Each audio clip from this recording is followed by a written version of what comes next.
মৌলানা সাদ কান্ধলবি আজকের যুগে তাবলিগ জামাতের আমির মৌলানা সাদ কান্ধলবি আমিরের নামে যত হাদিস আছে সব হাদিসকে নিজের শানে লাগিয়ে দিয়েছে। যখন দেওবন্দীদের সাথে গন্ডগোল লেগে গেল দারুল উলুম দেওবন্দের সাথে, যেটা আপনারা সবাই জানেন, তখন মৌলানা সাদ কান্ধলবি বই লেখা শুরু করলো আমিরের আনুগত্য এবং জামাতবদ্ধ জীবনযাপন। সেই বই মৌলানা সাদ কান্ধলবির যারা অনুসারী তাদের মধ্যে বিতরণ করতে লাগলো। তো উনি বুঝাতে চাইলেন তাবলিগ জামাতের সাথে থাকা আর আমার আনুগত্য করাই আল্লাহ রাসূলের ওই হাদিস যে আমিরের আনুগত্য করতে হবে, এটা হলো সেই আনুগত্য। আর আমার তাবলিগ জামাতের সাথে থাকা আল্লাহ রাসূলের ওই হাদিস জামাতবদ্ধ থাকতে হবে, এটা হলো সেই জামাতবদ্ধ থাকা। তো এখন যদি আমি তাবলিগ জামাত ছেড়ে দিই আর মৌলানা সাদ কান্ধলবির অনুগত্য না করি, তার আমিরত্ব না মানি, তাহলে কি আমাকে হত্যা করা যাবে? যদি না যায় তাহলে মৌলানা সাদ কান্ধলবি হাদিসগুলোর উপর জুলুম করেছে, এটাই ঠিক। আপনি পড়ে দেখতে পারেন তাদের বই, মৌলানা সাদ কান্ধলবির এবং তাদের এই তাবলিগ জামাতের বর্তমান যে গন্ডগোল হলো, এই গন্ডগোলের প্রেক্ষিতে জামাতবদ্ধ জীবনযাপন এবং আমিরের আনুগত্যের উপর যে বইগুলো লেখা হয়েছে। আমার দারুল উলুম দেওবন্দের উস্তাদ মাওলানা মুফতি ইউসুফ তাওয়ালি, কেন আমি দারুল উলুম দেওবন্দে গিয়েই বুঝেছিলাম যে তাবলিগ জামাতের সাথে দারুল উলুম দেওবন্দের দূরত্ব আছে, এটা আগেই বুঝেছিলাম গন্ডগোলের আগে। কিন্তু এত গভীর দূরত্ব আছে এটা আমি আঁচ করতে পারি। কিভাবে আঁচ করতাম? মাওলানা আরশাদ মাদানী ক্লাসে আসলেই যেই ছাত্ররা তাবলিগ জামাতের জন্য চিল্লায় বের হয় ওদেরকে খুব কঠিন ভাবে ধোলাই করতেন। এইভাবে ধোলাই করতেন, আবে तू खाता है मदरसा का, रहता है मदरसा में, तुझे फ्री में मदरसा खिलाता है और चिल्ला लगाता है तबलीग जमात का। তুই খাস দারুল উলুম দেওবন্দে, দারুল উলুম দেওবন্দ তোকে খাওয়ায়, দারুল উলুম দেওবন্দে থাকিস, তোকে পড়ার জন্য খাওয়ানো হয়, পড়ার জন্য তোকে এখানে রাখা হয়, আর তুই পড়া বাদ দিয়ে চিল্লা লাগাস। তারপর উনি বলতেন কিয়ামত কে ময়দান মে তেরি ঠোকাই হোগি, কিয়ামতের মাঠে অন্যায়ের কারণে তোর উপর আল্লাহ শাস্তি আরোপ হবে, কেন এটা আমানতের খেয়ানত। মাওলানা আরশাদ মাদানী আমাদের ক্লাসে আরেকটা কথা বলতেন যে শোনো, আজ থেকে 20-30 বছর আগে বড় বড় দেওবন্দি আলেম ছিল, মাওলানা আনোয়ার শাহ কাশ্মীরি, মাহমুদুল হাসান দেওবন্দি, আদের বড় বড় আলেম ছিল। কিন্তু এখন এরকম বড় মাপের আলেম কেন তৈরি হয় না জানো? উনি বলতেন, তো বলছে अब इस तरह के बड़े आलिम इसलिए पैदा नहीं होता है कि तालिबे इल्म हमारे जो बच्चे हैं दारुल उलूम देवबंद के, ये फरागत के बाद 1 साल का चिल्ला लगाता है और 1 साल के चिल्ले में पूरा जहल मुरक्कब बन के वापस आता है। যে দারুল উলুম দেওবন্দ থেকে দাওরায়ে হাদিস শেষ করার পর আগে আমাদের উস্তাদরা কি করতো? কোনো মাদ্রাসায় গিয়ে পড়াতো, নিজে বাড়িতে বই পুস্তক মোতালা করতো। আর এখনকার ছাত্ররা কি করে? দাওরা শেষ করার পর 1 বছরের চিল্লা লাগায়, আর 1 বছরের চিল্লাতে আজীবন যা পড়েছিল সব ভুলে জাহেল মোরাক্কাব হয়ে ফিরে আসে। এটা দারুল উলুম দেওবন্দের এখনো উনি টিচার এবং জমিয়ত উলামায়ে হিন্দের আমির, আমি ওনার ছাত্র, এবং ওনার পোতা মাওলানা আলী মাদানী আমার ক্লাসমেট। তো এটা কোথায় থেকে আসলো? তাবলিগ জামাতের সাথে দারুল উলুম দেওবন্দের দূরত্ব তখন আজ করেছিলাম। তো তখন একজন টিচার ছিল মুফতি ইউসুফ তাওয়ালি, তো উনি এই জামাতবদ্ধ জীবন যাপনের উপর মাওলানা সাদ কান্ধলবি আর আমিরের আনুগত্যের উপর মাওলানা সাদ কান্ধলবির বক্তব্যের খুব কঠিন ও কড়া ভাষায় রদ করতেন। ওনার ভাষাটা আমি নকল করতেছি, মাওলানা মুফতি ইউসুফ তাওয়ালির নিকট আমি হেদায়া পড়েছি। উনি কিভাবে রদ করতেন, কিভাবে নকল করতেন? উনি বলতেন, अबे अमीर तो वो होता है जो किसी के ऊपर इस्लाम के जो क़िसास के अहकाम है ये कायम कर सकता है। अगर मैंने चोरी किया तो मेरा हाथ कट सकता है, वो अमीर है। अगर मैंने ज़िना किया तो मुझे रजम कर सकता है, वो अमीर है। अबे तू मुझे रजम भी नहीं कर सकता, हाथ भी नहीं कट सकता, तू कहे का अमीर है? बे तू शेख है, तू मौलाना है, तू मुफ्ती है, तू काजी है, तू अल्लामा है, तू दाई है, लेकिन अमीर नहीं है। বললো আমির সেই যে আমি চুরি করলে আমার হাত কাটতে পারবে, আমির সেই যে আমি জেনা করলে আমাকে রজম করতে পারবে, আমির সেই যে আমি অপরাধ করলে আমাকে জেলে দিতে পারবে।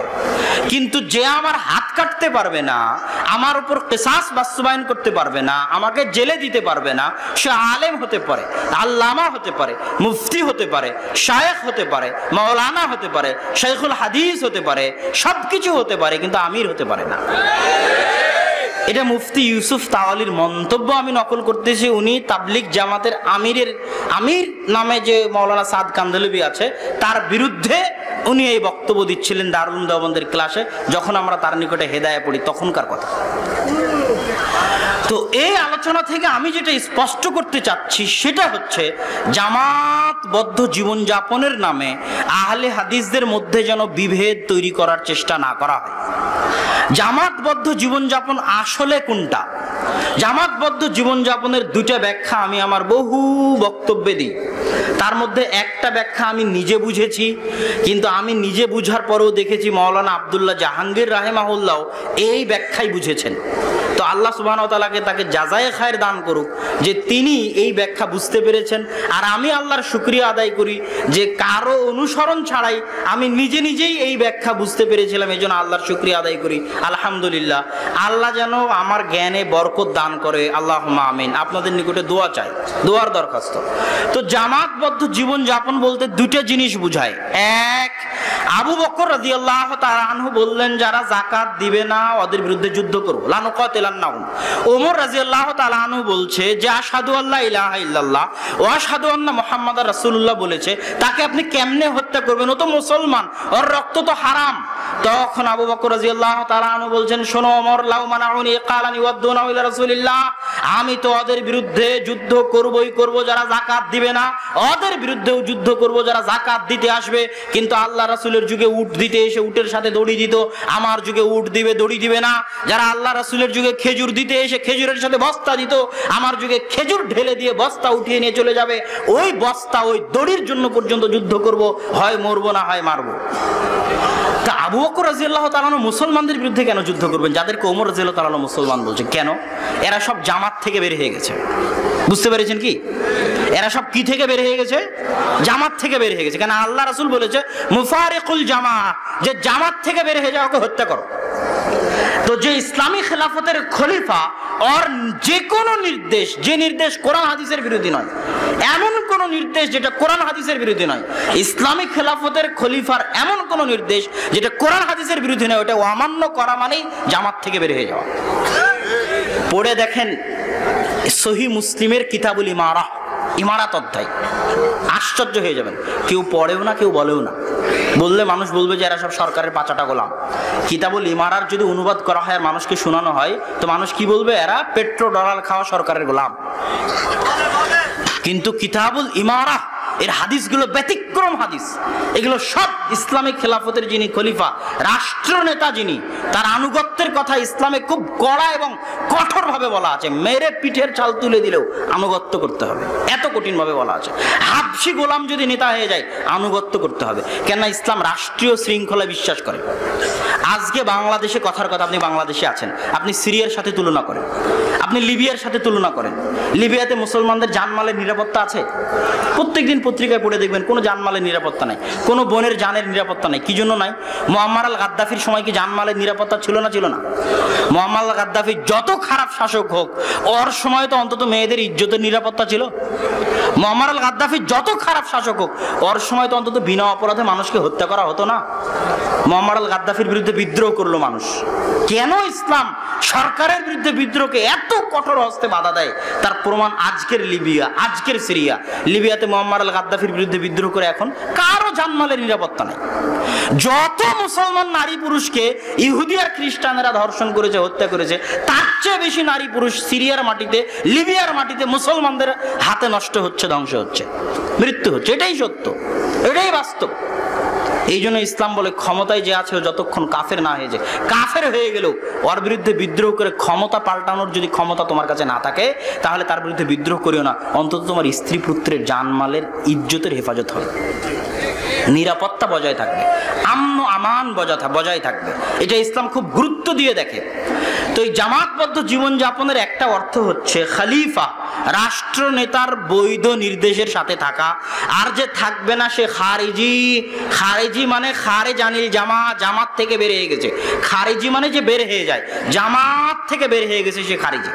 এবার দ্বিতীয় ব্যাখ্যা হচ্ছে মসজিদের সাথে সম্পর্ক রেখে 5 ওয়াক্ত সালাতের জামাতে উপস্থিত হওয়ার মাধ্যমে সারা বিশ্বের মুসলমানদের বৃহৎ জামাত, জামাতুল মুসলিমিন, সারা পৃথিবীর মুসলমানদের একটা অদৃশ্য বৃহৎ জামাত। যে অদৃশ্য বৃহৎ জামাতকে আল্লাহ অনেক কিছু দিয়ে আল্লাহ বন্ধন তৈরি করে দিয়েছেন। যেমন সবার কেবলা আল্লাহ এক করে দিয়েছেন। সারা পৃথিবীর সব মসজিদের কেবলা কোন দিকে? কাবার দিকে। কথা বুঝতে পারেননি? এটা একটা বন্ধন তৈরি করে দিয়েছেন আল্লাহ সুবহানাহু ওয়া তাআলা। তো সারা পৃথিবীর মুসলমানদের এই বিশাল জামাত, জামাতুল মুসলিমিন, এদের অন্তর্ভুক্ত হবে তখন যখন তার সম্পর্ক থাকবে মসজিদের সাথে। আর যদি মসজিদের সাথে সম্পর্ক না থাকে তাহলে সে মুসলমান বলে গণ্য, মুসলমানদের জামাতের মধ্যে গণ্য হবে না, জামাতবদ্ধ জীবন যাপনের মধ্যে গণ্য হবে না। দলিল রাসূল সাল্লাল্লাহু আলাইহি ওয়াসাল্লামের হাদিস।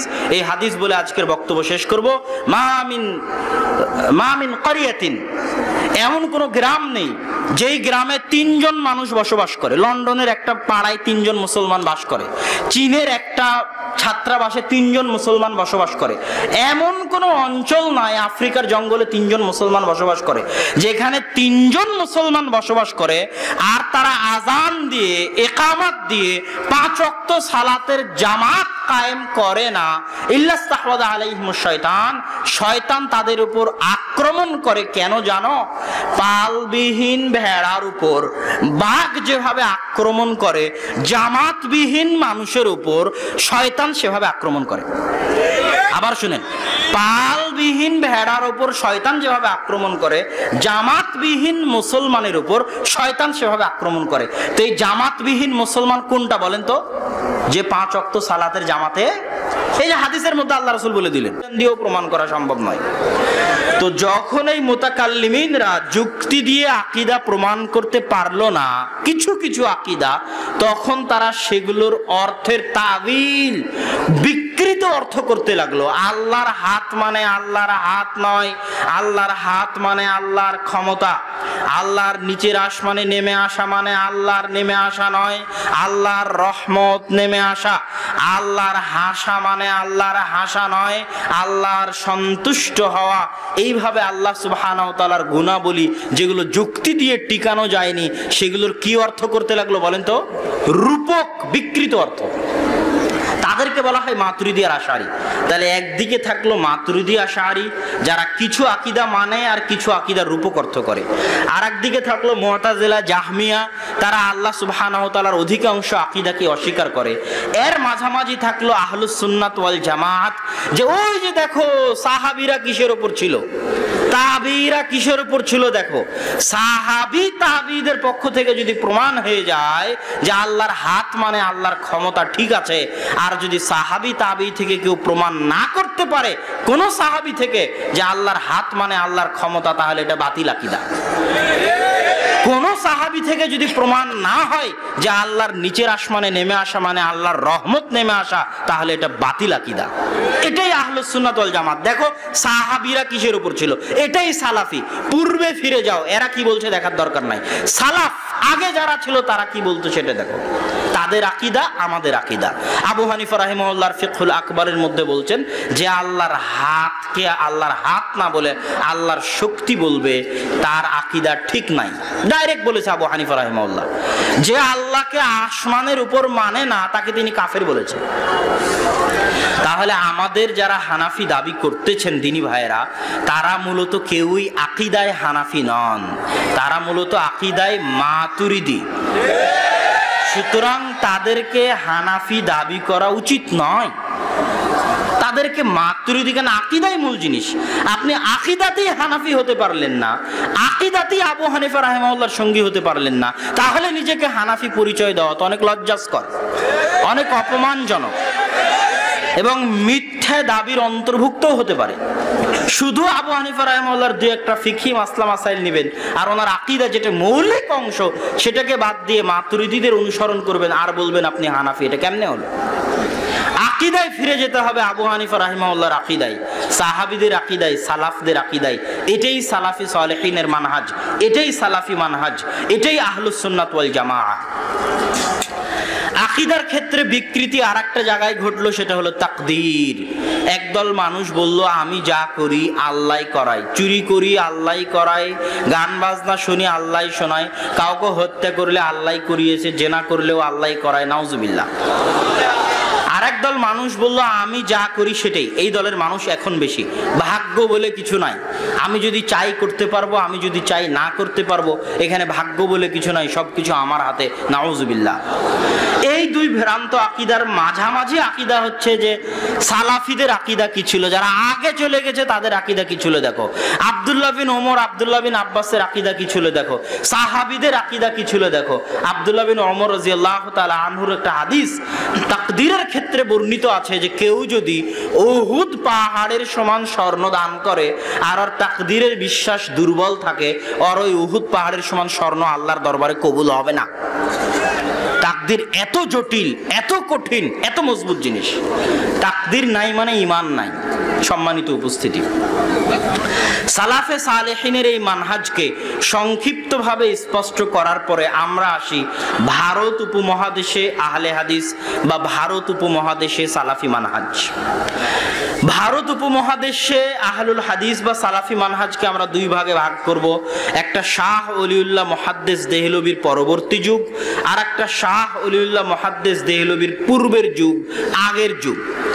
শাহ ওলিউল্লাহ মুহাদ্দিস দেহলভির পরে এদেশে হাদিসের বিপ্লব ঘটে, এ কথা ঠিক, কিন্তু শাহ ওলিউল্লাহ মুহাদ্দিস দেহলভির পূর্বেও এদেশে সহি আকীদা এদেশের মাটিতে লালিত হতো। কোনো কালে কোনো সময় হাদিসের জ্ঞান ছিল, তার বহু প্রমাণ আছে।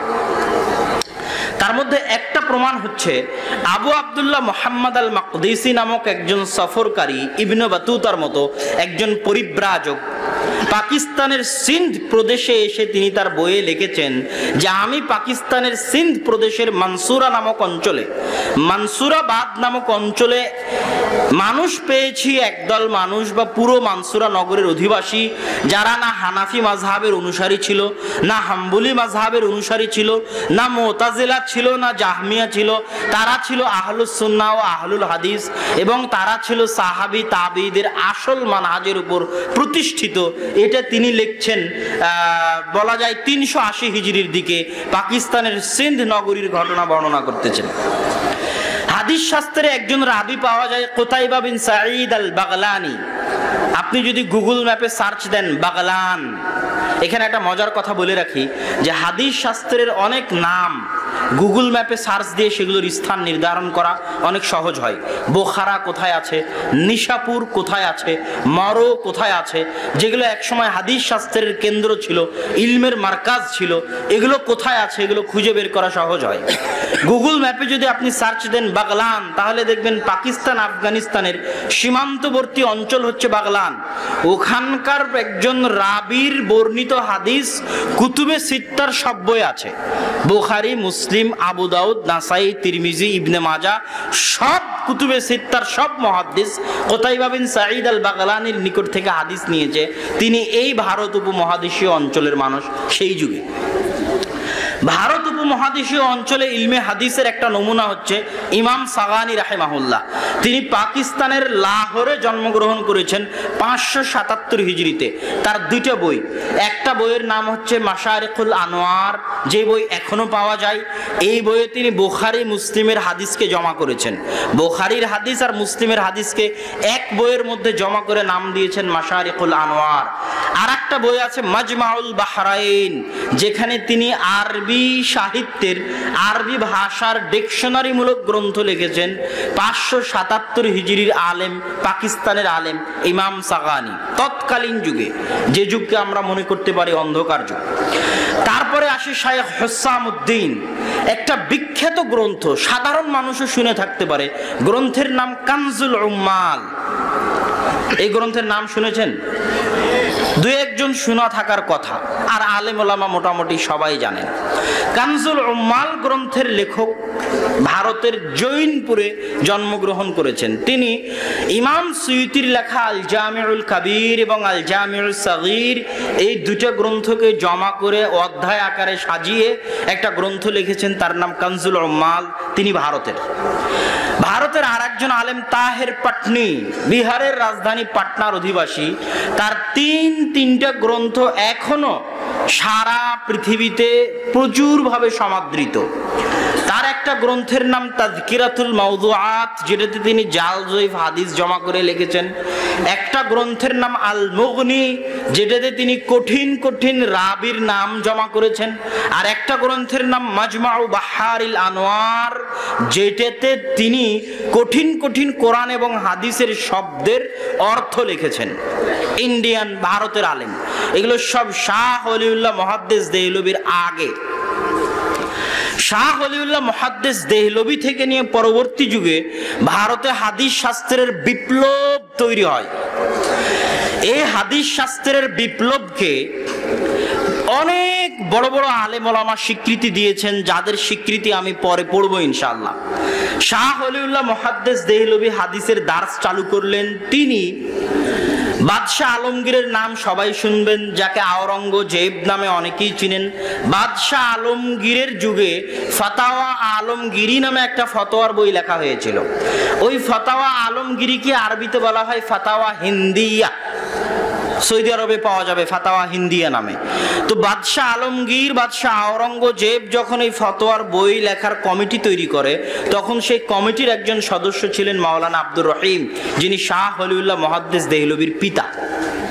শাহ ওলিউল্লাহ মুহাদ্দিস দেহলভি আমালান হানাফি ছিলেন। আমালান মানে আমল করতেন হানাফিদের মতো, কিন্তু তাসনিফান ওয়া তাদরিসান, কিন্তু লেখনীতে এবং দার্সে পাক্কা আহলুল হাদিস ছিলেন।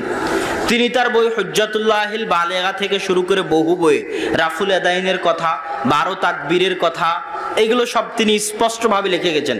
তাকলিদ বিরোধিতার কথা এবং তার দার্সে তিনি তার দার্সেও রাফুল আদাইনের কথা, 12 তাকবীরের কথা, যত শিরক বিদআত সমাজে প্রচলিত ছিল সেগুলোর কথা, তাকলিদ বিরোধিতার কথা তিনি তার দার্সে বলতেন। আমালান হানাফি, কিন্তু তাদরিসান ওয়া তাসনিফান আহলুল হাদিস। তার এই লেখনী এবং এই দার্সের কারণে দীর্ঘদিন থেকে ভারত উপমহাদেশে জমে থাকা তাকলিদের এই ভিত নড়বড় হয়ে যায়। একটা উদারতার সৃষ্টি হয়, চিন্তার স্বাধীনতার তৈরি হয়। তার সন্তান আব্দুল আজিজ মুহাদ্দিস দেহলভি, যিনি একটা বই লিখেছেন বুস্তানুল মুহাদ্দিসিন নামে ফার্সিতে, যেটা পরবর্তীতে উর্দুতেও অনুবাদ হয়েছে, আরবিতেও অনুবাদ হয়েছে। যেই বইয়ে সব অধিকাংশ মুহাদ্দিসের বই পুস্তক এবং তাদের জীবনী তিনি জমা করেছেন। আব্দুল আজিজ মুহাদ্দিস দেহলভির পরে দার্স দিতেন শাহ ইসহাক মুহাদ্দিস দেহলভি। দেহলভি বলা হয় দিল্লিকে, উর্দুতে বলা হয় দেহলি। দিল্লিকে উর্দুতে কি বলা হয়? দেহলি। তো কুমিল্লার অধিবাসী বা রাজশাহীর অধিবাসী, দিনাজপুরের অধিবাসী বলবে দিনাজপুরি। কথা বুঝতে পেরেছেন? বংশালী। তো ঠিক সেই রকম দেহলির অধিবাসী বলবে দেহলভি, এই জন্য দেহলভি। শাহ ওলিউল্লাহ মুহাদ্দিস দেহলভি মানে দিল্লিতে বাড়ি, আব্দুল আজিজ মুহাদ্দিস দেহলভি মানে দিল্লিতে বাড়ি, ইসহাক মুহাদ্দিস দেহলভি মানে দিল্লিতে বাড়ি। এবার গন্ডগোল কোথায় তৈরি হলো? এখনো দেওবান্দি এবং আহলে হাদিসরা একভাবেই এই দার্সে আসতো, বসতো, ইলম নিত, চর্চা করত, চলতে থাকতো। গন্ডগোল তৈরি হলো ইসহাক মুহাদ্দিস দেহলভির মৃত্যুর পরে। ইসহাক মুহাদ্দিস দেহলভির মৃত্যুর পরে দুইজন নিজেদেরকে ইসহাক মুহাদ্দিস দেহলভির স্থলাভিষিক্ত বলে দাবি করলেন। একজন আব্দুল গনি আল মুজাদ্দিদি, আর একজন শাইখুল কুল ফিলকুল মিয়া নাজির হোসাইন দেহলভি। এবং এটা নিয়ে ঐতিহাসিকভাবে এখনো বিতর্ক আছে যে কে সত্যিকারভাবে ইসহাক মুহাদ্দিস দেহলভির স্থলাভিষিক্ত ছিলেন। আব্দুল গনি আল মুজাদ্দিদির দুইজন ছাত্র, একজনের নাম মাওলানা কাসেম নানুতুবি, আর একজনের নাম মাওলানা রশিদ আহমদ গঙ্গোহী, যারা দুইজন মিলে দারুল উলুম দেওবান্দ প্রতিষ্ঠা করেছেন।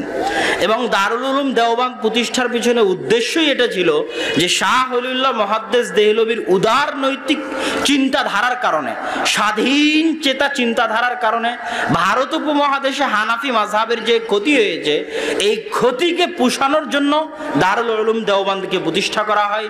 এবং হানাফি মাযহাবের ওয়াকিল, যে হানাফি মাযহাবের প্রতিনিধি হিসেবে ভারত উপমহাদেশে পৃথিবীতে দায়িত্ব পালন করবে, দারুল উলুম দেওবান্দ, এইভাবে দারুল উলুম দেওবান্দকে প্রতিষ্ঠা করা হয়। অন্যদিকে শাইখুল কুল ফিলকুল মিয়া নাজির হুসাইন দেহলভী তার দীর্ঘ 60 বছরের জীবনে 1.5 লক্ষ ছাত্র, আরব অনারব, ইন্ডিয়ান, নেপালি, পাকিস্তানি, ভুটানি, শ্রীলঙ্কা, মালদ্বীপ, সৌদি আরব, কুয়েত, কাতার, বাহরাইন, এমন কোনো দেশ নাই পৃথিবীর যেখানে মুসলমানেরা ছিল আর তার নিকটে ইলম হাসিল করতে আসেনি, এমন হয়নি। দীর্ঘ 60 বছরে 1.5 লক্ষ ছাত্র তার নিকটে হাদিসের জ্ঞান অর্জন করেন। এই 1.5 লক্ষ ছাত্রের মধ্যে শ্রেষ্ঠ ছাত্র হচ্ছে 4 জন, যাদেরকে উল্লেখ করা জরুরি। একজন মাওলানা আব্দুর রহমান আল মুবারকপুরি, একজন মাওলানা শামসুল হক আল আজিমাবাদী, একজন মাওলানা সানাউল্লাহ অমৃতসরী, আরেকজন মাওলানা আব্দুল্লাহ গাজীপুরি। মাওলানা আব্দুর রহমান আল মুবারকপুরি হচ্ছে পৃথিবীব্যাপী তিরমিজির শ্রেষ্ঠ আরবিতে ব্যাখ্যা গ্রন্থ তুহফাতুল আহওয়াজির লেখক।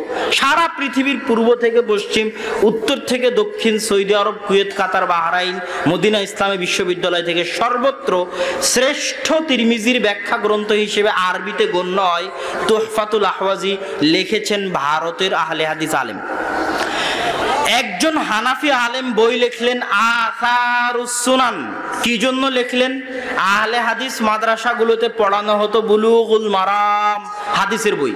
বুলুগুল মারাম হাফেজ ইবনে হাজার আসকালানির লেখা হাদিসের বই।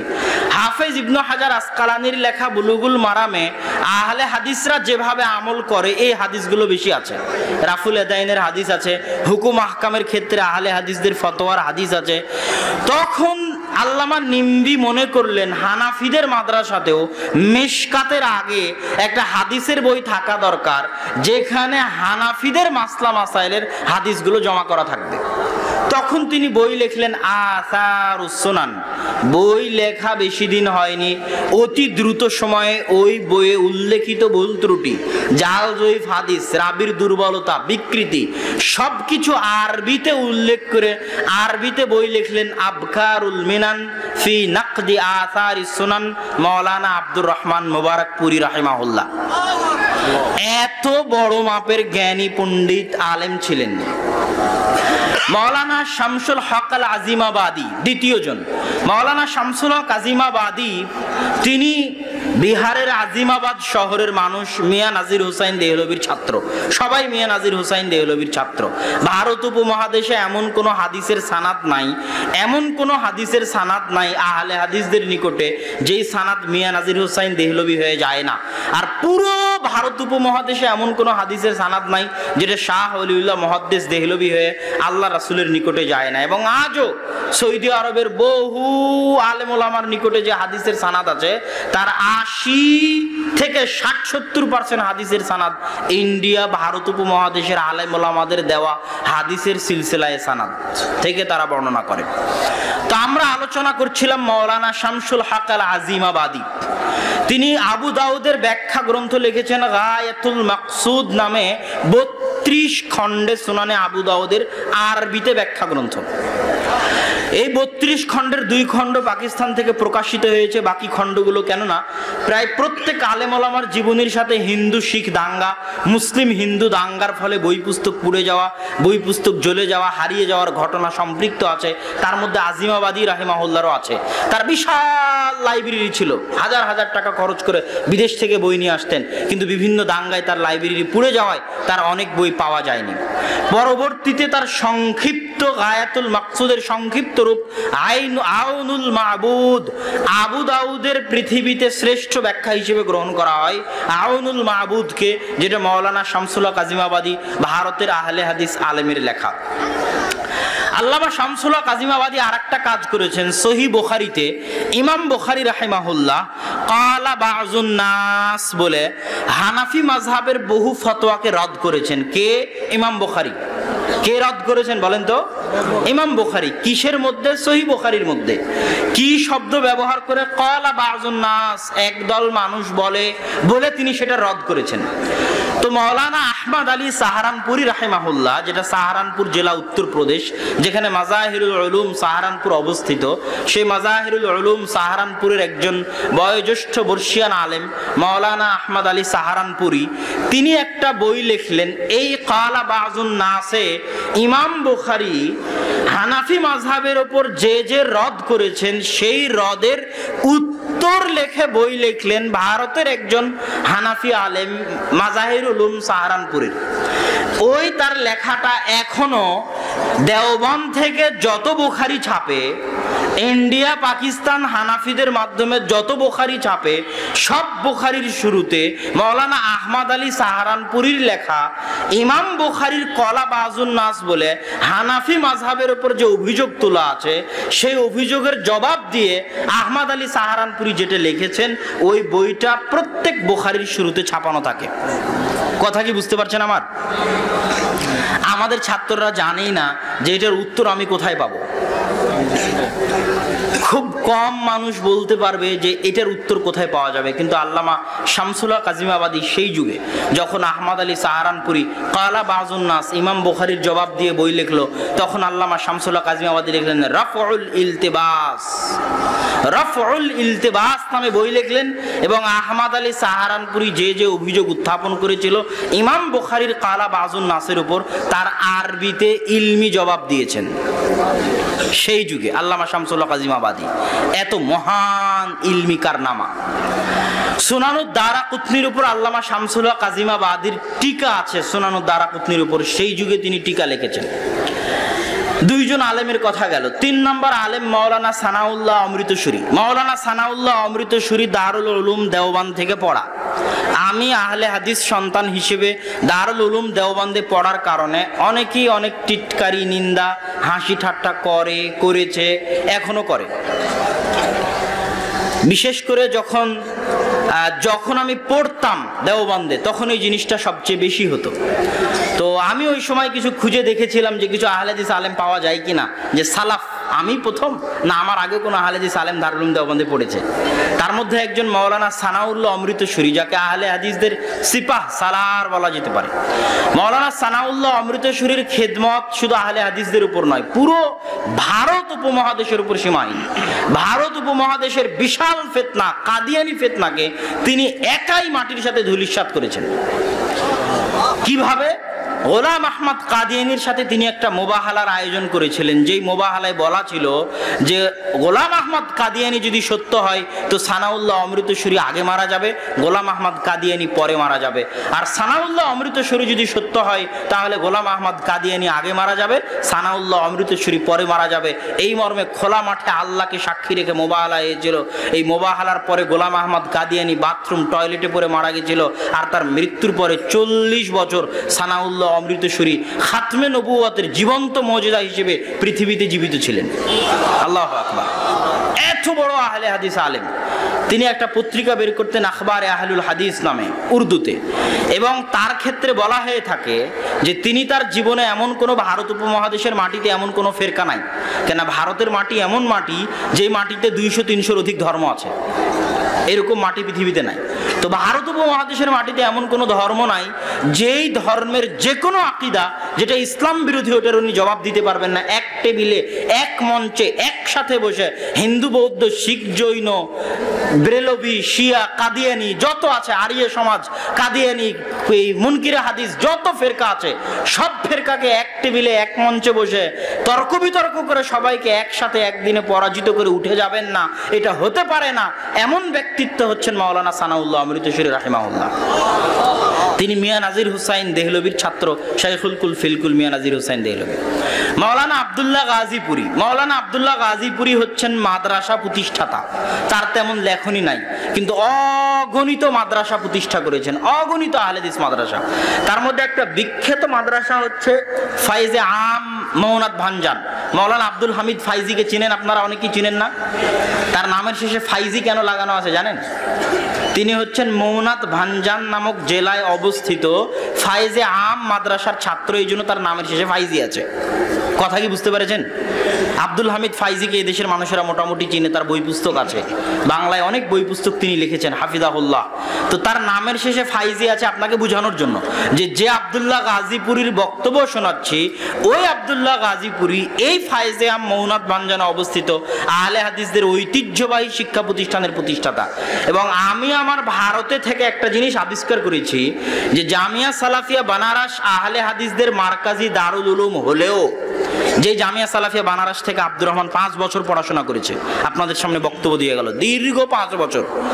ইদানিং কালে এত দীর্ঘদিন ভারতের কেন্দ্রীয় আহলে হাদিস মাদ্রাসায় পড়ে আসা কেউ নাই, এত দীর্ঘদিন আব্দুর রহমানই একমাত্র আছে যে ভারতের কেন্দ্রীয় আহলে হাদিসদের শিক্ষা প্রতিষ্ঠান জামিয়া সালাফিয়াতে সুদীর্ঘ 5 বছর কৃতিত্বের সাথে পড়াশোনা করে এসেছে।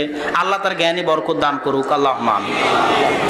তো জামিয়া সালাফিয়া বানারস আহলে হাদিসদের মারকাজি দারুল উলুম হলেও আমি দেখেছি মৌনাদ ভাঞ্জানের ফায়েজে আম মাদ্রাসা যেই জায়গায় অবস্থিত, ওই পুরো গ্রামটা, পুরো এরিয়াটা প্রকৃত অর্থে আহলে হাদিসদের মার্কাজ।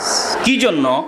আহলে হাদিসদের যত বই পুস্তক আছে, নওয়াব সিদ্দিক হাসান খান ভূপালী, মিয়া নাজির হুসাইন দেহলভী, শামসুল হক আজিমাবাদী, মাওলানা আব্দুর রহমান মোবারকপুরী, যত আদি পুরাতন বই আছে এগুলো তো বাংলাদেশে পাবেনই না। এগুলো সব বই জামিয়া সালাফিয়া বানারসও পাওয়া মুশকিল আছে। জামিয়া সালাফিয়া বানারসও এই বইগুলো মৌনাদ ভাঞ্জান থেকে নিয়ে আসে। বিশাল বিশাল আহলে হাদিস লাইব্রেরি আছে, যারা যুগ যুগ থেকে আহলে হাদিসদের এই ঐতিহ্যগুলো লালন করে সেই বইগুলো প্রকাশ করে আসতেছে। সম্মানিত উপস্থিতি, এই গেল আল্লামা আব্দুল্লাহ গাজীপুরী। এই যে 4 জন ছাত্র, মিয়া নাজির হুসাইন দেহলভীর, আব্দুর রহমান মোবারকপুরী, শামসুল হক আজিমাবাদী, সানাউল্লাহ অমৃতসরী, আব্দুল্লাহ গাজীপুরী, এই 4 জন ছাত্রই পুরো ভারত উপমহাদেশে আজকে আপনারা নিজেদেরকে যারা সহিহ আকীদা বলে দাবি করতেছেন, তাদের বদৌলত মূলত আসলে, তাদের বদৌলত হচ্ছে আসল বদৌলত।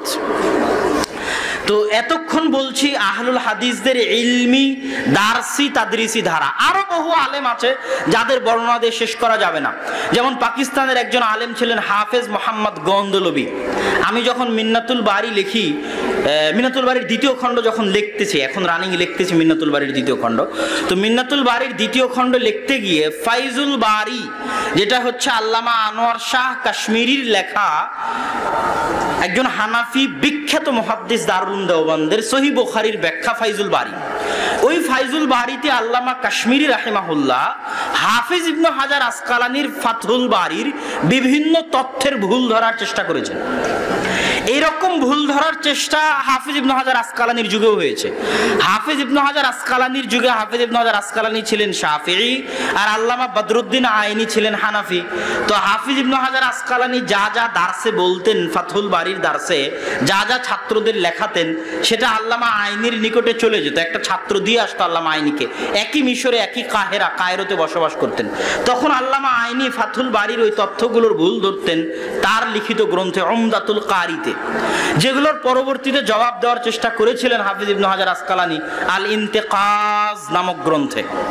তো ঠিক তেমনি আল্লামা কাশ্মীরি রাহিমাহুল্লাহ হাফিজ ইবনে হাজার আসকালানির ভুল ধরার চেষ্টা করেছেন ভারতের মাটিতে বসে। তো তারও জ্ঞানের প্রশংসা করতে হয়, কাশ্মীরি রাহিমাহুল্লাহর জ্ঞানেরও প্রশংসা করতে হয়। ভারতের মাটিতে বসে হাফিজ ইবনে হাজার আসকালানির ফাতহুল বারির ভুল ধরার চেষ্টা করেছেন আরবিতে। এবার হাফিজ মোহাম্মদ গন্দলবির জ্ঞানের প্রশংসা কি দিয়ে করবেন যে তিনি পাকিস্তানের মাটিতে বসে আল্লামা কাশ্মীরি ইবনে হাজার আসকালানির যে ভুলগুলো ধরার চেষ্টা করেছেন সেই ভুলগুলোর পাল্টা উত্তর এবং আল্লামা কাশ্মীরি আর কি কি ভুল করেছে সেগুলো তিনি আরবিতে লিখে গেছেন। আল্লাহু আকবার। এটা একমাত্র আলেমই মাপতে পারবে, আপনারা মাপতে পারবেন না। একজন আলেমই মাপতে পারবে। পাকিস্তানের আহলে হাদিস আলেম হাফেজ মোহাম্মদ গন্দলবি, তাকে তার জ্ঞানের কারণে মদিনা বিশ্ববিদ্যালয়ের শিক্ষক বানানো হয়েছিল। সারা পৃথিবীতে যখন আল্লাহ রাসূলের জীবনের উপর প্রতিযোগিতা হলো, তখন আর রাহিকুল মাখতুম এই গ্রন্থটা আরবি ভাষা সাহিত্যের মানের দিক থেকে, তথ্যের দিক থেকে, সাজানো গুছানোর দিক থেকে, সব দিক থেকে সারা পৃথিবীতে প্রথম স্থান অধিকার করলো। অথচ গ্রন্থ লিখলেন ভারতের আহলে হাদিস আলেম, যেই জামিয়া সালাফিয়া আব্দুর রহমান পড়েছে বানারসে, ওই জামিয়া সালাফিয়া বানারসের শিক্ষক মাওলানা সাফিউর রহমান মোবারকপুরী। তার এই জ্ঞানের কারণে তাকে বানিয়ে দেওয়া হলো জামিয়া ইসলামিয়া মদিনা ইসলামী বিশ্ববিদ্যালয়ের শিক্ষক। এরকম বহু আলেমকে মদিনা ইসলামী বিশ্ববিদ্যালয়ের শিক্ষক বানানো হয়েছে। তো তাদের জ্ঞানের কথা বলে শেষ করা যাবে না। কেন এই জ্ঞানের কথাগুলো বলতেছি, দু একজন আলেমের আরেকজনের কথা ছুটে গেছে, নওয়াব সিদ্দিক হাসান খান ভূপালী। নওয়াব সিদ্দিক হাসান খান ভূপালী ভারতের মাটিতে জন্মগ্রহণ করা ব্যতিক্রম আহলে হাদিস আলেম। 10-এরও অধিক বই লিখেছেন আরবি, উর্দু, ফার্সিতে, শুধু আকীদার উপর। 200, 250, 300 বই লিখেছেন আরবি ভাষাতে। এমন আরবি ভাষা, যে আরবি ভাষায় আরবদেরও বই লেখা কঠিন। এত উন্নত মানের আরবি ভাষা সেই যুগে ভারতের মাটিতে বসে নওয়াব সিদ্দিক হাসান খান ভূপালী। আজকে আপনি বলছেন বই ছাপিয়ে ফ্রি বিতরণ করব। নওয়াব সিদ্দিক হাসান খান ভূপালী বুলুগুল মারাম থেকে শুরু করে, ইলামুল মুওয়াক্কিন থেকে শুরু করে, মিশকাত থেকে শুরু করে, তাফসীর ইবনে কাসির থেকে শুরু করে লক্ষ লক্ষ টাকা খরচ করে এই বইগুলো মানুষের মাঝে উনি ছাপিয়ে ফ্রি বিতরণ করেছেন। উনি নওয়াব ছিলেন, বাদশাহ ছিলেন, টাকাও ছিল, জ্ঞানও ছিল। টাকাও ছিল, জ্ঞানও ছিল। বইও লিখেছেন, বই ছাপিয়েছেন, ফ্রি বিতরণ করেছেন। এদেশের মাটিতে আহলে হাদিস মানহাজ প্রচারে যে দুইজনের সবচেয়ে বড় অবদান আছে, তাদের একজন নওয়াব সিদ্দিক হাসান খান ভূপালী, আর একজন মিয়া নাজির হোসাইন দেহলভী। এই লম্বা আলোচনা কি জন্য করলাম? দুটা মন্তব্য, পৃথিবীর বড় বড় কয়েকজন মুহাদ্দিসের মন্তব্যের মধ্যে শুধু একজনের মন্তব্য বলি। আল্লামা রশিদ রেজা মিসরি, তিনি বলছেন, ওয়ালাউলা ইনায়াতু ইখওয়ানিনা, যদি উলামাউল হিন্দ, ভারতের মাটিতে যে সমস্ত আলেম ওলামা আছে, তারা যদি বিউলুমিল হাদিস, হাদিসের জ্ঞান নিয়ে চর্চা না করত এই যুগে, তাহলে হাদিসের জ্ঞান দুনিয়া থেকে উঠে যেত 9ম 10ম হিজরির পরে। কেননা হাদিসের জ্ঞান শাম, সিরিয়া, ইরাক, মক্কা, মদিনা এগুলোতে দুর্বল হতে শুরু করেছিল হাদিসের জ্ঞান 9ম 10ম হিজরিতে। আর ওই 9ম 10ম হিজরিতে এই হাদিসের জ্ঞান চর্চার দায়িত্ব গ্রহণ করে নেয় ভারত উপমহাদেশের আলেম ওলামা, এবং তাদের মাধ্যমে হাদিসের জ্ঞান টিকে যায় 200-300 বছরের জন্য। এখন আবার আরবে হাদিসের চর্চা হচ্ছে, কিন্তু মাঝখানের এই অন্ধকার যুগে হাদিসের জ্ঞানকে ধরে রেখেছে ভারত উপমহাদেশের আলেম ওলামা। আমি মদিনাতে গিয়ে যখন বিভিন্ন হাদিসের বই, আদিকালের হাদিসের বই, যেমন একটার কথা বলি, আল জারহ ওয়াত তা'দিল লি ইবনে আবি হাতিম। জারাহ তা'দিলের একদম মূল ভিত্তি। অনেক ছাত্র মনে করে তাকরিবুত তাহজিব মনে হয় জারাহ তা'দিল, তাহজিবুত তাহজিব মনে হয় জারাহ তা'দিল, তাহজিবুল কামাল মনে হয় জারাহ তা'দিল। তাহজিবুল কামালের লেখক ইমাম মিজ্জি, তাহজিবুত তাহজিবের লেখক। বড় বইগুলোর একটা বই আল জারহ ওয়াত তা'দিল লিবনে আবি হাতিম, ইবনে আবি হাতিম। আবু হাতিম আর আবু যুরআর রাজি হচ্ছে বুখারী মুসলিমের উস্তাদ। হাদিস শাস্ত্রের বড় বড় আলেম ধরা হয় যে 3-4 জনকে, পাহাড়, জেবাল ইলমিল হাদিস, হাদিস শাস্ত্রের পাহাড়, ইয়াহইয়া বিন মাঈন, ইয়াহইয়া বিন সাঈদ আল কাত্তান, আহমদ বিন হাম্বল, আবু হাতিম আর রাজি, আবু যুরআর রাজি, এনারা আছেন হাদিস শাস্ত্রের পাহাড়। এদের ছাত্র হচ্ছে বুখারী আর মুসলিম। তো আবু হাতিমের ছেলে ইবনে আবি হাতিম, সে একটা একটা করে রাবি বলতো, আব্বা এই রাবির বিষয়ে আপনার হুকুম কি? তা আব্বা বলতো এই রাবির বিষয়ে হুকুমেই। তারপর আবু যুরআর রাজিকে জিজ্ঞেস করতো, আপনার এই রাবির বিষয়ে হুকুম কি? তো এই রাবির বিষয়ে হুকুমেই। এই বইয়ে উনি জমা করেছেন রাবিদের জীবনী আল জারহ ওয়াত তা'দিল।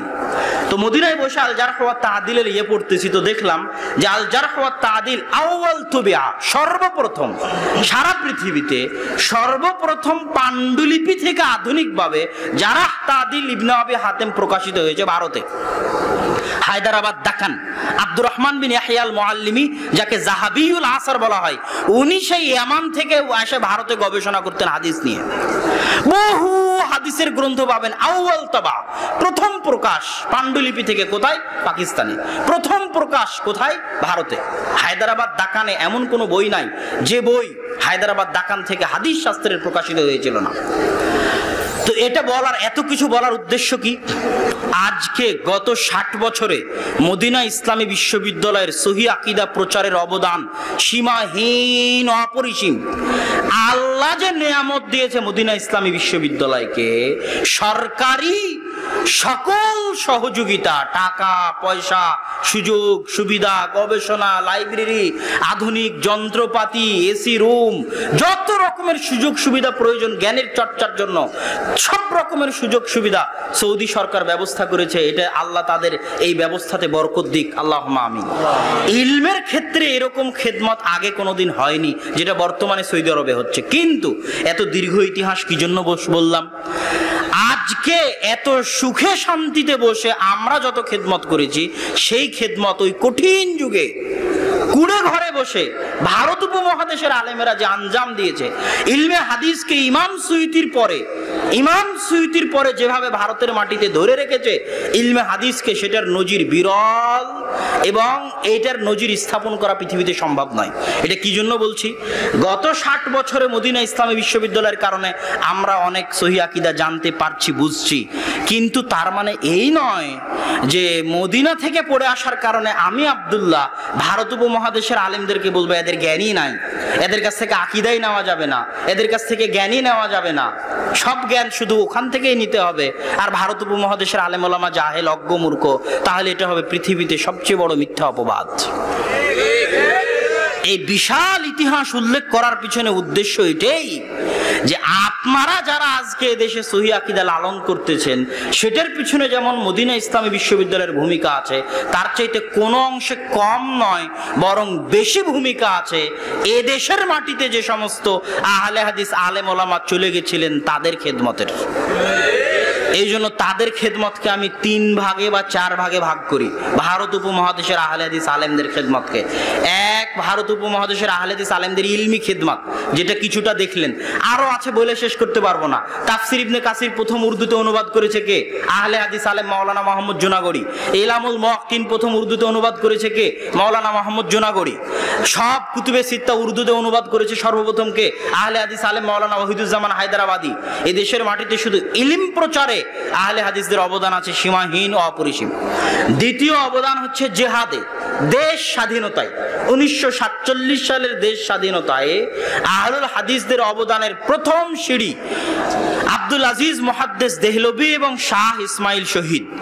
মাওলানা শাহ ইসমাইল শহীদ 25,000 হাদিসের হাফেজ। তার লেখা বই তাকবিয়াতুল ঈমান, যার আরবি অনুবাদ হয়েছে কিতাবুর রিসালাহ। এই রিসালাতুত তাওহীদ, যার আরবি অনুবাদ হয়েছে রিসালাতুত তাওহীদ নামে, তাকবিয়াতুল ঈমান নামে, সেই যুগে ভারতের মাটিতে বসে শিরক বেদাতের বিরুদ্ধে এত কঠিন, এত ভয়াবহ বই লিখতে পারে, এটা কল্পনা করা সম্ভব নয়। আপনি মনে করেছেন শিরক বেদাত মনে হয় আজকে জানলাম, শিরক বেদাত মনে হয় আজ কিতাবুত তাওহীদ পড়ে জানলাম। শিরক বেদাতের উপর বই কঠোরভাবে লিখে গেছে এদেশেরই আলেম ওলামা। শাহ ইসমাইল শহীদ তাকবিয়াতুল ঈমান, তাকলিদের বিরুদ্ধে লিখে গেছেন, রাফুল এদাইনের উপর লিখে গেছেন। তিনি দীর্ঘ 5 বছর ভারতের কোনা কোনা, ইঞ্চি ইঞ্চি চষে বেরিয়েছেন শিরক এবং বেদাতের বিরুদ্ধে মানুষকে দাওয়াত দিতে। তারপরে তিনি জিহাদের ঘোষণা দিয়েছেন। বাংলাদেশ থেকেও বহু মুজাহিদ তার জন্য জিহাদ করার জন্য গেছে। বগুড়ার সন্ধ্যাবাড়ি অঞ্চল, রাজশাহীর দুয়ারি অঞ্চল, এই বহু অঞ্চল থেকে বহু মানুষ তার হাতে বায়াত নিয়ে জিহাদ করেছে। 1831 সালের 6 মে তিনি পাকিস্তান ভারতের সীমান্তবর্তী অঞ্চল বালাকোটে মৃত্যুবরণ করেন। তিনি হচ্ছেন, কেউ যদি বলে যে ইতিহাস রচনা করবে বাংলাদেশের স্বাধীনতার ইতিহাস, তো সবার আগে শাহ ইসমাইল শহীদের জীবনী পড়তে হবে। ভারত সরকার যদি বলে 14ই আগস্টের যে ভারত স্বাধীন হয়েছে তার ইতিহাস পড়াবে, তো সবার আগে শাহ ইসমাইল শহীদের ইতিহাস পড়াতে হবে। শাহ ইসমাইল শহীদ ছাড়া ভারত স্বাধীন হতো না।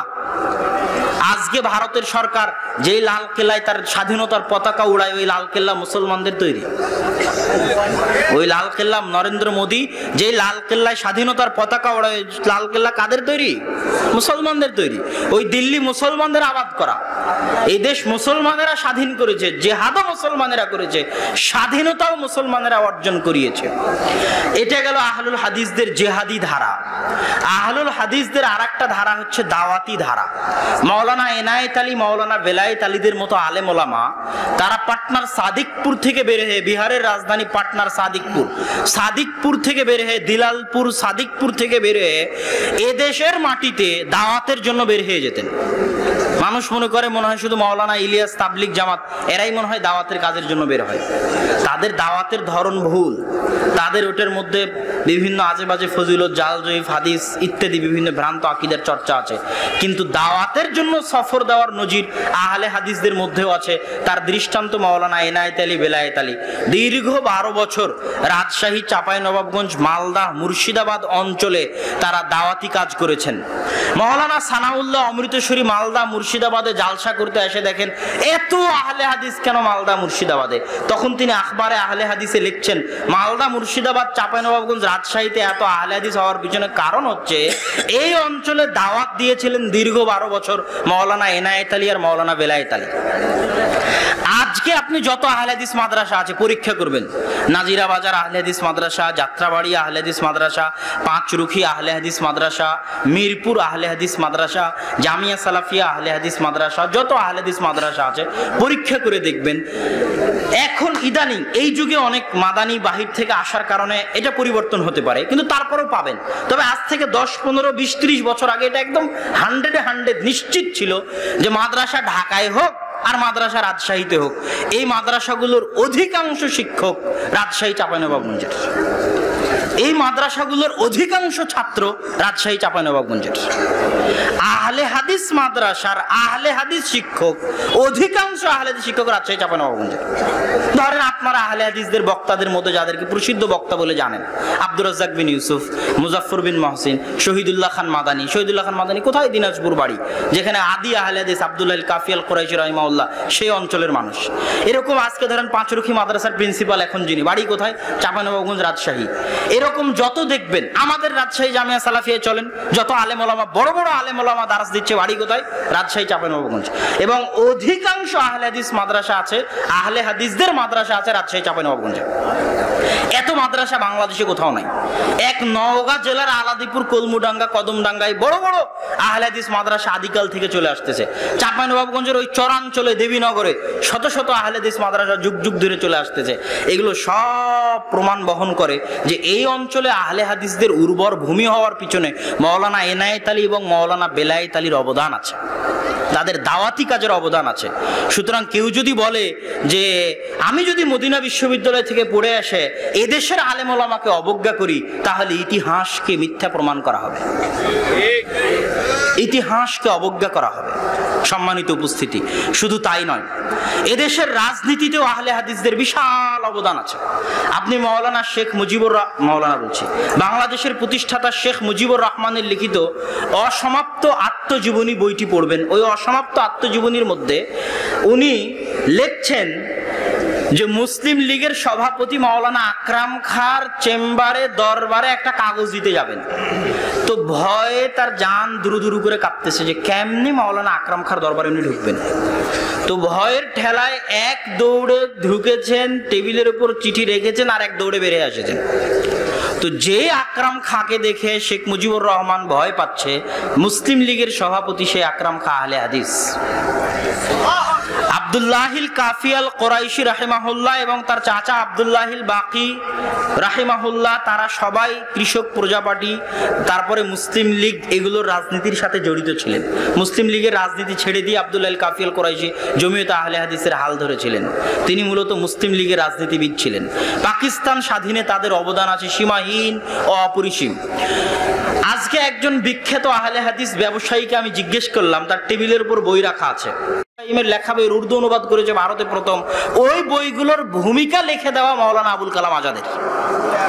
মাওলানা আবুল কালাম আজাদ আহলে হাদিস আলেম ছিলেন এবং উন্নত মানের আরবি সাহিত্য জানতেন।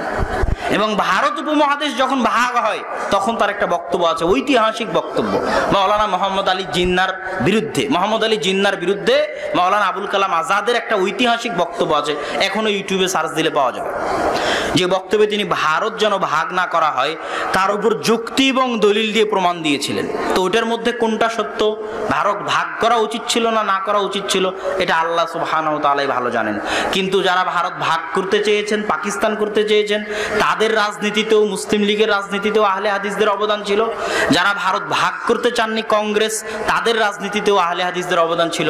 আর জেহাদের আন্দোলনে তো ছিলই, সেটা তো বলেইছি। এবার আহলুল হাদিসদের এই দীর্ঘ ইতিহাস ভারত উপমহাদেশে এবং এই অঞ্চলে আহলুল হাদিসদের এই দীর্ঘ ইতিহাস বলার পরে কয়েকটা জরুরি কথা। এক, আহলুল হাদিস হয়েছেন এই জন্য গর্ব করবেন, আর আরেকজনকে বেদাতি এবং মুশরিক বলে ঘৃণা করবেন, তাহলে দাওয়াত দেওয়া যাবে না। আরেকজনকে ইবলিস শয়তান বলে গালি দিবেন, হেদায়া জ্বালিয়ে দিবেন, অকথ্য ভাষায় বক্তব্যের মধ্যে গালিগালাজ করবেন, তাহলে মানুষকে দাওয়াত দেওয়া যাবে না। স্বয়ং হেরাক্লিয়াস কাফের হওয়ার পরেও আল্লাহর রাসূল চিঠি লিখেছেন হেরাক্লিয়াসের কাছে, এই বলে নয় যে ইয়া কাফের, হে কাফের, এই বলে আল্লাহ রাসূলের চিঠি নাই। যদি আল্লাহ রাসূল চিঠি শুরু করতো এই কাফের, তাহলে হেরাক্লিয়াস ইসলামের ধারে কাছে আসারই কথা চিন্তা ভাবনা করতো না। কিন্তু আল্লাহ রাসূল চিঠি লিখেছেন আজিম আর রোমের মহান সম্রাট হেরাক্লিয়াস, সম্মান দিয়ে আল্লাহ রাসূল চিঠি লিখেছেন। ফেরাউন নিজেকে আল্লাহ দাবি করেছে, ওর চেয়ে বড় অপরাধী দুনিয়াতে হতে পারে না। আল্লাহ মুসাকে বলছে তুমি যাও। ফেরাউন এত বড় দাম্ভিক হওয়ার পরেও, এত বড় অহংকারী হওয়ার পরও, এত বড় কাফের হওয়ার পরও তুমি ফেরাউনের সাথে নরম ভাষায় কথা বলবে। তো আজকে আপনি যে সমস্ত মুসলমানদের মাঝে দাওয়াতি কাজ করতে যাচ্ছেন, এরা কি হেরাক্লিয়াস আর ফেরাউনের চাইতে বড় কাফের না? এরা মুসলমান। তাহলে ওদের সাথে যদি আপনি খারাপ ব্যবহার করেন, বলেন এই তুই বেদাতি, তুই মুশরিক, ওই হিন্দু জান্নাতে চলে গেল, হানাফিরা জান্নাতে যাবে না, এই জাতীয় যদি গালিগালাজমূলক বাক্য ব্যবহার করেন আর সবসময় বেদাতি মুশরিক শব্দ ব্যবহার করেন, আর কাকে কিভাবে বেদাতি বলা যায়, কাকে কিভাবে মুশরিক বলা যায়, আর অমুকের জন্য দোয়া করা যাবে না, অমুককে গালিগালাজ করতে হবে, অমুকের মৃত্যুতে আনন্দ প্রকাশ করতে হবে, এগুলো যদি করা শুরু করেন তাহলে দাওয়াত দেওয়া যাবে না। দাওয়াতের মাঠে মারা যাবে, দাওয়াতের মাঠে মারা যাবে। সম্মানিত উপস্থিতি, তারপরের মন্তব্য, আহলুল হাদিসদেরকে দলীয় সংকীর্ণতা, সাংগঠনিক সংকীর্ণতার ঊর্ধ্বে উঠে দাওয়াতি কাজ করতে হবে। কেননা আল হিজব আস সালাফি, আল মানহাজ আস সালাফির মধ্যে পার্থক্য আছে। আল জামাতবদ্ধ থাকতে বলেছেন আল্লাহ রাসূল। আল্লাহ রাসূলের গুরুত্বপূর্ণ নির্দেশ যে তোমরা জামাতবদ্ধ থাকো। আমরুকুম বিখামসিন, আমি তোমাদেরকে 5টি বিষয়ের আদেশ করছি, তার মধ্যে একটা জরুরি আদেশ, জামাতবদ্ধ থাকো। যে জামাত থেকে দূরে চলে যাবে, মাতা মাইতাতান জাহিলিয়া, তার মৃত্যু হবে জাহিলিয়াতের মৃত্যু। যে জামাত থেকে 1 বিঘত পরিমাণ দূরে চলে যাবে, তার কাঁধ থেকে ইসলাম খুলে পড়ে যাবে। আল্লাহ রাসূল বলছেন মুসলমানের রক্ত একজন আর একজনের উপর হারাম, তবে 3 জন মুসলমানের রক্ত হালাল। এক, যে আর এক মুসলমানকে হত্যা করেছে, যে বিবাহিত অবস্থায় জেনা করেছে। 3, যে জামাত থেকে বের হয়ে গেছে, ওকে হত্যা করা যাবে। মুফারিকুল জামাআহ। এখন জামাত ইসলামেরও বই আছে জামাতবদ্ধ জীবনযাপন, তাবলিগ জামাতেরও বই আছে জামাতবদ্ধ জীবনযাপন। এবং জামাত ইসলামে যদি আমি যোগ দেই জামাতবদ্ধ জীবনযাপন মনে করে, আর জামাত ইসলাম থেকে যদি বের হয়ে আসি, তো আমাকে কি হত্যা করা যাবে? আমাকে যদি হত্যা করা না যায়, তাহলে জামাত ইসলামের সাথে থাকা জামাতবদ্ধ জীবনযাপন নয়। এবং জামাত ইসলাম জামাতবদ্ধ জীবনযাপন বই লিখে যত হাদিসকে তাদের সাথে থাকাকে জামাতবদ্ধ জীবনযাপন বলতে চেয়েছে, তারা সেই বইয়ে তত হাদিসের উপর জুলুম করেছে এবং বিকৃতি করেছে। এবং মাওলানা